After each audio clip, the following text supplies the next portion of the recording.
Boss Baby Family Business.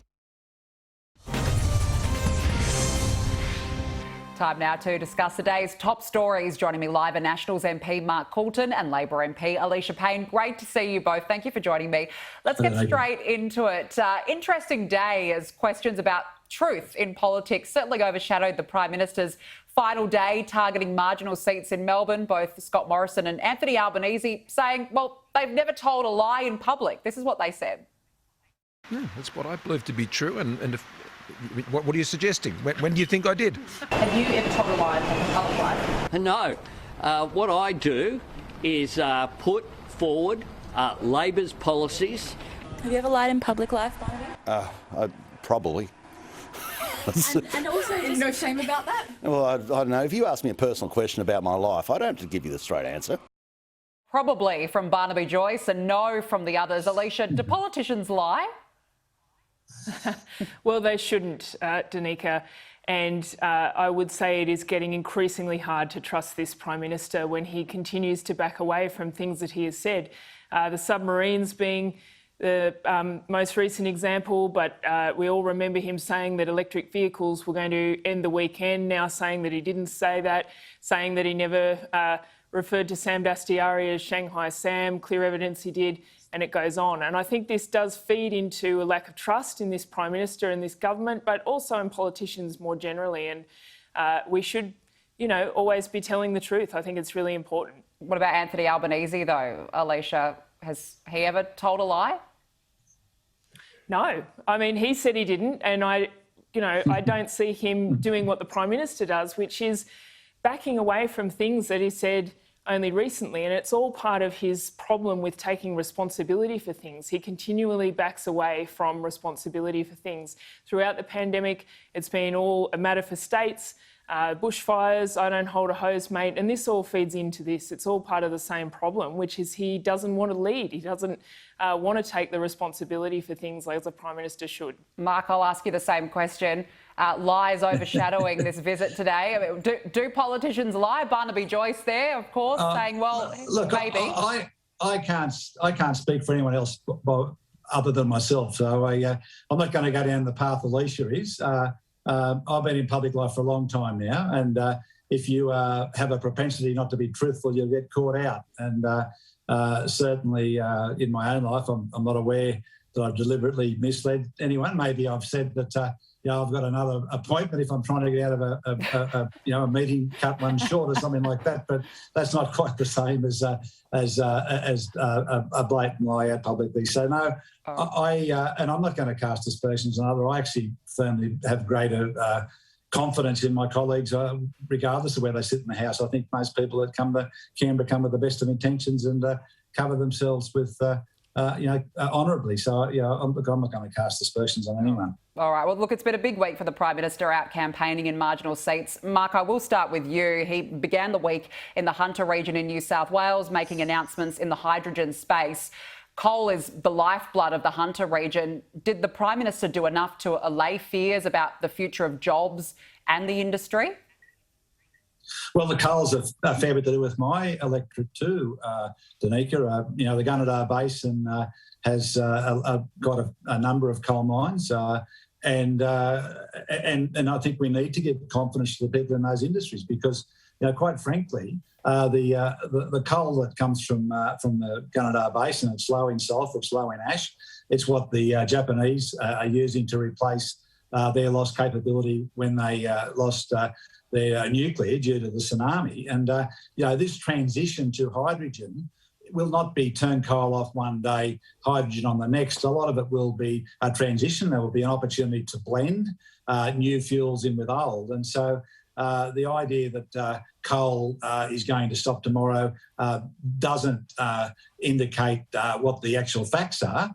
And I think it's right for the Prime Minister to be in those regions allaying the fears of people that, quite frankly, have been unduly frightened by people that can indicate that an industry that is underpinning our economy can be turned off overnight. That's just not the case. Alicia, the Prime Minister then made his way to Melbourne and was campaigning, making announcements around electric vehicles and the manufacturing sphere. It almost felt like an election campaign this week. What grounds do you believe the next election will be fought?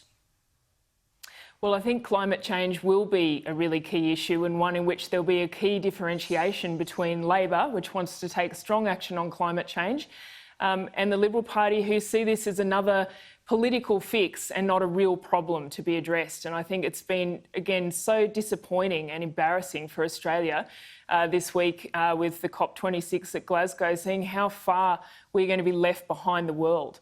And in terms of jobs in those regions that you were talking about, it's important that we have an honest conversation about these issues. And when I talk to my Labor colleagues in electorates where people work in mining and in coal, those people know that those jobs are not necessarily there forever. And it's incredibly important that we support those communities.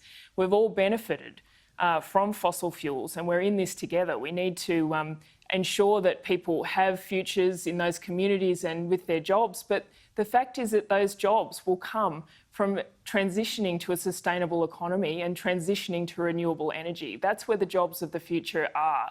And as we've seen, as the world moves on and the economy moves on, the private sector moves on, Australia will be left behind, and we will face carbon tariffs on our exports, and those industries will be exposed. Speaking of jobs, Australia's unemployment rate has increased to 5.2%. Mark, what does this say about the state of Australia's economy, and should we be surprised given that Australia's two biggest economies have been in extended lockdowns? Look, I think we'll bounce back quite quickly. The biggest issue in my electorate is the job shortage, worker shortage, whether it's through the professions, the trades, health, education. There are thousands of jobs across regional Australia at the moment. In my electorate alone, pre-pandemic, the unemployment rate in Dubbo was 2.1%. And so the potential's there. I think obviously there's a bit of a adjustment now with people getting back after the pandemic. But I'm incredibly confident about the prospects of the future. But the biggest challenge that I'm facing as a member of a large regional electorate is trying to encourage people to come and take up the opportunities that are there today. So, I think that we've come through this very well, and the potential for our future looks very, very, very, very bright. Alicia, do you share this confidence? Is there an optimism that as the recovery takes over and as we head into Christmas and the new year, that perhaps things could turn around? Well, I don't think it's surprising that we've seen unemployment figures go up when we have had 60% of the economy in lockdown, essentially, until very recently. And hopefully those figures relate somewhat to that period. But when you look around, I know in Canberra here, certainly it's still quite quiet around. It won't bounce back immediately, and people won't get their jobs back immediately who lost them in that second round of lockdowns. It's important to remember that those lockdowns could have been avoided if the federal government had managed the pandemic better, we'd been vaccinated earlier, we'd managed national quarantine, and we hadn't had to go into those lockdowns.